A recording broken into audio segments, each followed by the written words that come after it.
What's going on, everybody? RJ Ochoa here from SB Nation's bloggingtheboys.com. Hope all is well wherever you are. Hope you're happy, safe, healthy. As I start to cough up some of my coffee, goodness gracious. And, that you're not coughing up your coffee. That kind of feels like what the Dallas Cowboys are doing these days all the time. It's Monday, September 22nd, 2025. You will note that I do not have a polo on today. And I actually need to apologize to you all. I need to own this. I need to atone. I need to publicly say what happened because I'm afraid that maybe if I don't, I'm gonna be like the Florida State guy last year with the poop. Um, when the Cowboys are playing a game, I'm preparing for that. Obviously, I got my home office set up, got a post game show, right? Like Sundays are a big day. There's a lot going on. My son's wanting to come in and move this or that or whatever. And I preemptively, all right, hand up, I preemptively put a polo in the office. I've never done that before. But I was kind of getting things set up, whatever. And I put a polo and said, you know what, when they win, it'll be in the office for everything that I need to do on Monday after. It's on me. That's my bad. And I apologize. I wear that egg on my face. It's pretty stupid. It's pretty horrible. Just like this football team that we've all chosen to root for.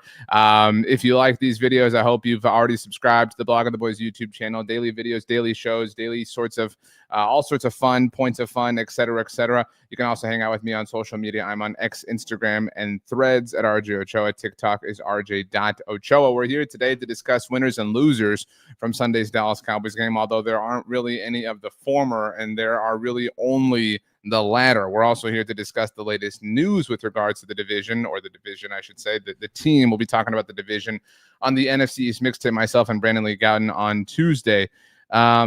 But the biggest news for the Cowboys on Monday was the confirmation that CeeDee Lamb is going to miss some time. It seems that way. The Cowboys haven't necessarily specifically said this yet, but CeeDee Lamb, Stephen Jones on 105.3 The Fan on Monday confirmed that Lamb has a high ankle sprain. Earlier in the day on Monday, Ian Rappaport went on NFL Network and said, that every high ankle sprain was different, and he had thrown out the time frame of 4 to 6 weeks. Stephen Jones said they're hoping it's much shorter, obviously, and it goes without saying you want these types of things to always be on the shorter end. There have been different points of reporting: 1 to 2 weeks, 3 to 4 weeks. Whatever the case may be, ultimately, we know the Dallas Cowboys are going to be without CeeDee Lamb, or at least we believe the Cowboys are going to be without CeeDee Lamb for some period of time. Let's just throw out a number, right, for the purposes of a conversation. If we believe that CeeDee Lamb is going to miss, let's say, 4 games, let's just throw that number out. Could be less. Obviously, we hope it's less. But if that is the case, these are the games in question that CeeDee Lamb could wind up missing for the Dallas Cowboys. Obviously, Sunday, the Cowboys host the Green Bay Packers. Then they head on the road for back-to-back games, on the road against the New York Jets and the Carolina Panthers. And then they return home for the Washington Commanders. Now, what I would suggest, I would maybe read into, if I'm allowed to do that kind of thing, I would say that sometimes these things wind up being longer than originally anticipated. And the reason I am saying that, the first thing that I kind of look at when it comes to something like this is the placement of the bye. The Cowboys obviously have 6 games remaining before the bye week. They've got Denver and Arizona before then. We've been talking a lot about how they need to kind of get there with 5 or 6 wins, maybe 4 wins if we're kind of lowering our standards a little bit here. But I would not be shocked. That isn't a report. That isn't anything. That's just kind of gut instinct for me personally. A high ankle sprain is a very difficult thing for players to overcome. And some of that depends on if the Cowboys are winning, or if they're able to survive, if they're able to kind of thrive, if maybe the offense is doing okay. You don't have to rush CeeDee Lamb, and you kind of feel like that bye week is just that extra bit of time, that extra bit of energy that you could offer CeeDee to prep him, obviously, for the second half of the year and what is going to be a challenging run, certainly around Thanksgiving. But you're talking about the Cowboys, who are already 1-2 on the season, having to potentially play the Packers, the Jets, the Panthers, who are a bit moribund, but I say that the Panthers looked untouchable on Sunday against Atlanta, and then Washington, that's a division rival, at Denver, that defense is stout, and then Arizona, who we are having a difficult time, I think, as an NFL world, figuring out exactly what they want to be in 2025. The point is that CeeDee Lamb missing time is a bad thing, but the Cowboys are going to have to make it work without him for the foreseeable future.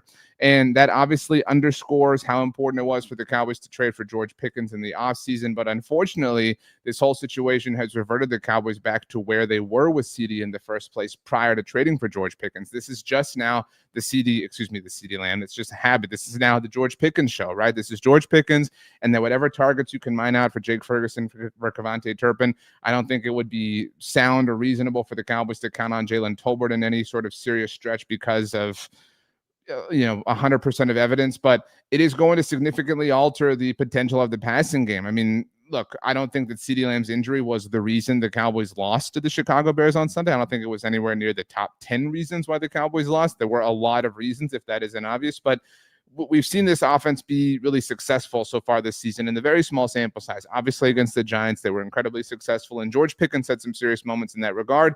And against the Eagles, even though they lost, we saw the Cowboys move the ball with regularity up until the lightning delay. But without CeeDee Lamb, now knowing that the Cowboys are not going to have CeeDee Lamb, that's going to make life very, very difficult. It's going to put a lot of pressure on George Pickens, and it's possible that George Pickens thrives and shines and proves himself to be a wide receiver one caliber player. I think we all believe he's that guy. But again, what I would offer, as we've been saying for a very long time, the looming contract extension discussions in the offseason, are hard to avoid or hard to ignore, hard to not see.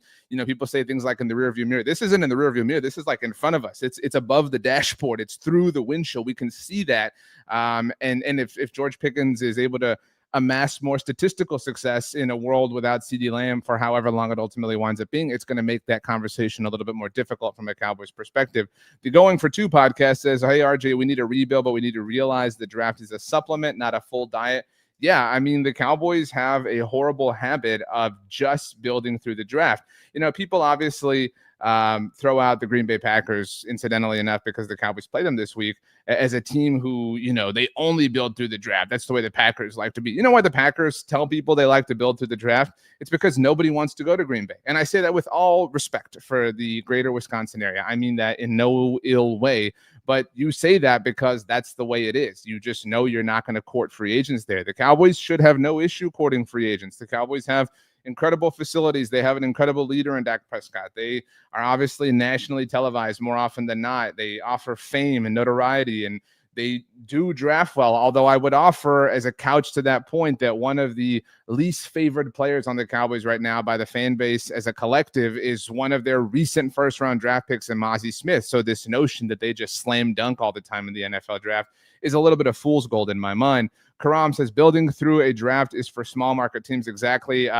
Karam, and I say this with all due respect, as you know, appropriately has an Oklahoma City Thunder logo as their avatar here. So, I mean, you can talk about how building through the draft is your priority, but no one's going to turn down an opportunity to build in free agency or to upgrade by way of veteran trade. And the Green Bay Packers are a great example of that in this particular moment. So this is a tough time for the Cowboys. There's no doubt about it. They're 1-2.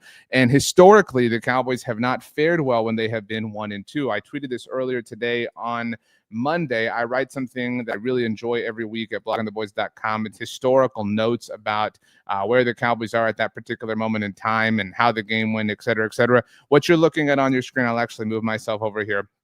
This right here, this is a list. This is 18 different teams. This is every single team in Dallas Cowboys franchise history that has started off or did start off with a 1-2 or 0-3 record. So basically every team who won 2 or fewer games through the first 3 games of their respective season. Obviously, the 2025 team is there at the very top, and we don't know how that story ends. But of the 17 teams in all of Dallas Cowboys franchise history prior to 2025 who won 2 or fewer, or excuse me, who had 2 or more losses through the first 3 games of the season, only 4 of them made the playoffs. And 3 of them were in the heyday of this franchise in the mid-90s. And so they were built and talented enough to overcome situations like that, plights like that. The only other one in all of franchise history of all teams who won 1 or fewer games through their first 3 games, that's the appropriate wordage or verbiage, goodness gracious, right there, that's ironic, was the 2018 Dallas Cowboys. And I would offer, for anyone who has forgotten, even though it was only 7 years ago, sometimes, shout out Monica Geller, 7 can feel like a long time, that season was significantly altered. The catalyst behind it was the trade and the acquisition of Amari Cooper, and also the collapse of the Eagles along the way,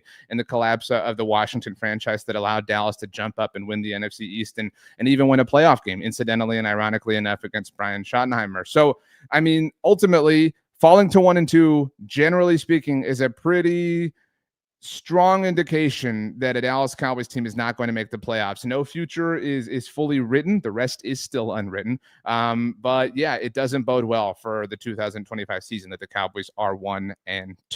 Again, I've got an itch in my eye. Goodness gracious, that was tough. I was fighting through that whole time. So kudos to me. That is a really tough scene, and I think also a tough scene. I mentioned I do this every single week. Every stat I'm about to show you is really bad. Like every stat that you're about to see is really, really, really, really, really bad. And there's nothing that we can say or do about it, but it is all really, really, really bad. So let's take a look at a few of them. What you're looking at here is every single defense in Dallas Cowboys franchise history, therefore every single team, who allowed at least 90 points and 1,100 total yards against them through the first 3 games of a season. So again, the thresholds here are 90 points allowed minimum and 1,100 total yards allowed minimum. Only 2 teams in Dallas Cowboys franchise history, therefore 2 defenses in Dallas Cowboys franchise history effectively have met these thresholds. The 2025 Dallas Cowboys, this, vortex that we're all trapped in together, and the 2020 Dallas Cowboys, which again, it was only 5 years ago. That feels like a long time to some people. In case you don't remember, that was literally one of the worst defenses that this franchise has ever fielded. And in case you don't feel bad enough, I'm sorry to be the one to have to deliver this news to you, but the 2020 Dallas Cowboys and the 2025 Dallas Cowboys, those are literally the 2 teams, the 2 years, the 2 seasons that border Micah Parsons' time with the Dallas Cowboys. All time in between 2020 and 2025 featured Micah Parsons playing defense for the Dallas Cowboys. So it's almost as if the universe is deriving any and every possible way to dunk on the Dallas Cowboys and to make them look silly and to, at this particular moment in time, set up for Micah's return to play against the Dallas Cowboys. It's quite hilarious if you allow yourself to be a fan of theater. Let's see here. Karam says, I remember 2020, it was a bad defense. T193 says, was quick to clown Hurts before he took over. Now look at your quarterback. I have reached a point of cope here, Twine, where I judge Jalen Hurts this season for not having more success as a passer against the Cowboys. Because if Russell Wilson and Caleb Williams can dominate the Cowboys through the air, what does it say that Jalen Hurts can't? Really? I mean, if we're just asking questions, that's all I'm doing here. Look, it did not age well, obviously, that we were all laughing at the Eagles' expense. Good for them. It was a very impressive win. Eagles fans have every right and every reason to feel tall and point and laugh. But I would offer that if you want to point and laugh at the Dallas Cowboys, you have to get in line, because we are at the very front. Nobody hates this team more than we do right now, Twine. Not even you, I promise. But so let's get back to our silly little stats here that are super depressing and super bad. Now this one's kind of hard, but it's real nonetheless. The Cowboys at the moment have 6 turnovers to their name. I don't know where this went. There we go. They have committed, I should say, 6 turnovers to this point in the season. And this is kind of weird and not really fair contextually. It's fair in a literal sense. So you've got to, kind of deal with it, I suppose. But Cowboys have committed 6 turnovers to this point on the season. 4 of them came in Chicago. One, obviously, was the Javonte Williams fumble. Another was the tipped interception that went off of George Pickens' hands. Another was the Dak Prescott force on 4th and goal. And then the 4th was the Joe Milton interception. So they all happened. They're all real. They all count, etc. Fine. They are the first team since 2020 to commit at least 6 turnovers in the first 3 games of the season. I would offer that offense was way more volatile and way more broken, and the turnovers felt more organic and real than the turnovers this year. I mean, prior to Sunday in Chicago, this was a team that was averaging 1 turnover a game, and they were really ill-timed. I mean, you think about the Miles Sanders fumble, obviously, in Philadelphia right before the lightning delay. You think about the interception that Dak had against the Giants, kind of a ticky-tack interception. You could argue that it shouldn't even have been an interception, but nevertheless, there are a lot of ways that, like, real and objective, objectively drawn lines that are connecting the 2025 Dallas Cowboys to the 2020 Dallas Cowboys, and that is not a good thing. We don't want that to be a thing here in our current moment. But I don't have a fancy graphic for this because there's only one team. The words that I'm about to say are completely and totally true. I can't believe it, but I have verified it with research thanks to my friends at StatHead and Pro Football Reference. The Dallas Cowboys are one of the oldest NFL teams that there is, right? They have an enormous history. They have played a million games, not literally, but you get my point. That being said, this team, the 2025 Dallas Cowboys, they are the first team in franchise history to have one or fewer turnovers as a defense through the first 3 games of a season. I'm going to say that again in different terms. The Cowboys defense in our current moment, the 2025 boys, we've been watching against our will for 3 games now. They only have 1 takeaway. And it even took overtime against Russell Wilson to come. The Donovan Wilson interception off of the Russell Wilson arm punt. That is the only takeaway that the Dallas Cowboys defense has through 3 games, through 12 quarters, 13, although obviously if you count the basically full overtime period, you get my point. Again, no team in Dallas Cowboys franchise history, this franchise has been around since 1960 for you kids in the class. No team in Dallas Cowboys franchise history has failed to record fewer than 2 interceptions through the first 3 games of their respective season. We are watching a team that stands alone in the worst possible way, because not only are they not generating any takeaways or any turnovers when they're on defense, they're also letting each and every single player basically on the opposing team score at will. It is the toughest of tough scenes, and I have no idea how it's going to get itself fixed anytime soon.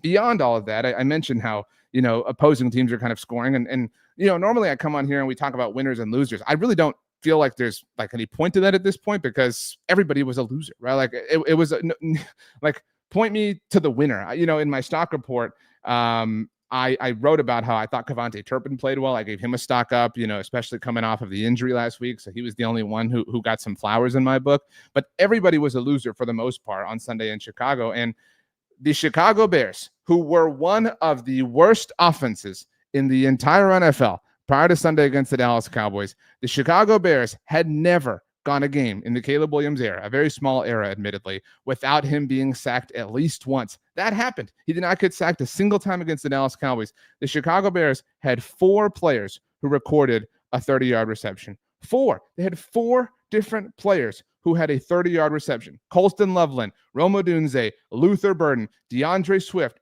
all 4 players. We're talking about different positions too. 2 wide receivers, a tight end, and a running back. If I was lame and cliche, I would say a partridge in a pear tree, but I didn't say that.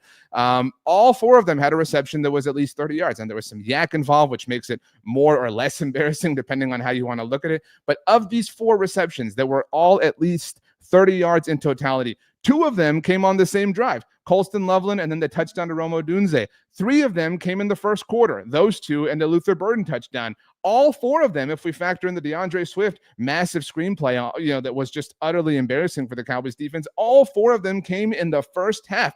The Dallas Cowboys defense surrendered 4 plays beyond 30 yards in a singular half of football. It is absurd. It is impossible. You have to be trying very hard to be that bad. We are witnessing one of the worst defenses that this once storied franchise has ever fielded. And it's not like they're up against somebody mighty. We all think about the 2013 Cowboys-Broncos game and how amazing it was. And it was a microcosm of Tony Romo's career. That was embarrassing from a defensive standpoint. There's zero doubt about it. But at least even now, 12 years later, you can square it in your mind by saying, well, it's Peyton Manning. It's like at the time, they were literally the greatest offense to ever live at the end of that season. And so you say, hey, we got by one of the greatest offenses in NFL history. This was not that. This was Caleb Williams and the Bears, who, again, everybody thought were broken in all possible ways. So for the Cowboys to get totally worked in general, but specifically by a team who everybody had completely and totally given up on, is the indictment of all indictments, I'm afraid.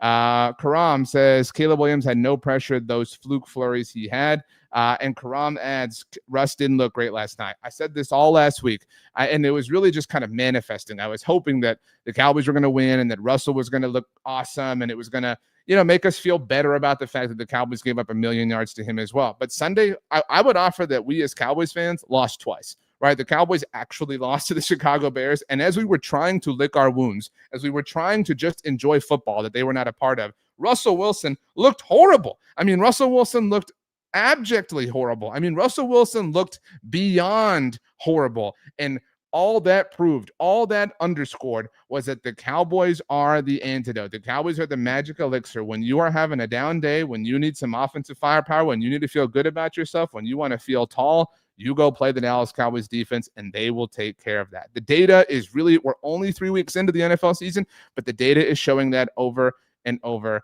and over again. It's unbelievable. I really can't believe it. I really, truly am stunned at just how bad things are. And that kind of, I mean, look, the NFL is kind of a back and forth sort of thing. A week ago, I don't know that we felt untouchable, but I think we felt pretty good about the state of this team. Right now, I don't know anything positive about this team. And some of that is exacerbated by the CeeDee Lamb injury. Some of it is exacerbated by the fact that the Cowboys have to play Micah Parsons this week. Some of that is that it's going to be on national television. And if they get embarrassed, it's going to make the week even longer.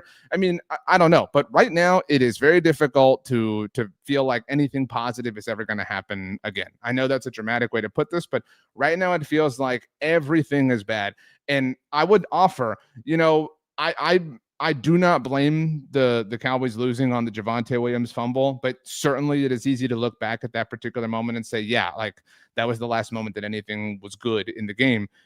Kind of like that. I think if we consider that analogy, I think the Giants win was the Javonte Williams run prior to the fumble. I think that it's very possible that we look back at the Brandon Aubrey 64-yard field goal and the game-winning field goal in overtime, and we look and say, like, man, we felt awesome at that moment in time, but we had no idea the utter hell that was waiting on us behind that, and that everything after it was just completely and totally terrible. That is very possible. I think that some people would say that's very likely at this point in time, especially with CeeDee Lamb hurt. I mean, Steve says on YouTube, I have no hope for a successful season. Yeah, like right now it feels pretty hopeless. And look, it's September 22nd and, they're 1-2. It's not an irrecoverable thing by any stretch, regardless of how many times they've made the playoffs with this particular type of record in the past.